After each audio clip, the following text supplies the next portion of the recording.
কিরামান কাতিবিনা ইয়ালামুনা মা তাফআলুন। যা করছি সবকিছু রেকর্ড হচ্ছে। হয়তো আমার বাবা দেখেন না আমার অনেক কিছু, আমার মা দেখেন না, আমার শিক্ষক দেখেন না, কিন্তু কিরামান কাতিবিন সেটা অটোমেটিক রেকর্ড করছে এবং আল্লাহ তাআলা সব সময় আমাকে দেখছেন। এই অনুভূতিটা মনের মধ্যে লালন করা। শুধু এখানে শেষ না, কাল কিয়ামত দিন আমাকে বলা হবে ইকরা কিতাবাকা কাফা বিনাফসিকা আলিয়াউমা আলাইকা হাসিব, আজকে তুমি তোমার হিসাব গ্রহণের জন্য যথেষ্ট।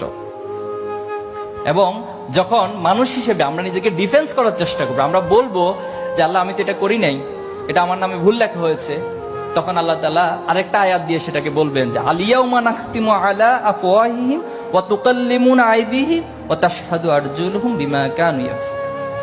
আজকে তোমার হাত সাক্ষ্য দিবে। একটু চিন্তা করো তো, কাল কিয়ামতের দিন যদি এই হাত সাক্ষ্য দেওয়া শুরু করে, এই হাত দিয়ে কখন কোথায় কি কাজ করেছি, এই পা যদি সাক্ষ্য দেওয়া শুরু করে, এই পা দিয়ে কখন কোথায় কি কাজ করেছি, তাহলে সেটা আমার জন্য কতটা ভয়ানক হয়ে যাবে। তাহলে এই অনুভূতিগুলোর মধ্য দিয়ে আমার যে চ্যালেঞ্জগুলো রয়েছে, সেই চ্যালেঞ্জ আমি মোকাবিলা করব। আগামী দিনে এই দেশ, এই রাষ্ট্র, এই সমাজকে গঠন করার জন্য তোমরা নিজেদের সর্বোচ্চ যোগ্য দক্ষ হিসেবে গড়ে তুলবা। পারা যাবে না ইনশাল্লাহ?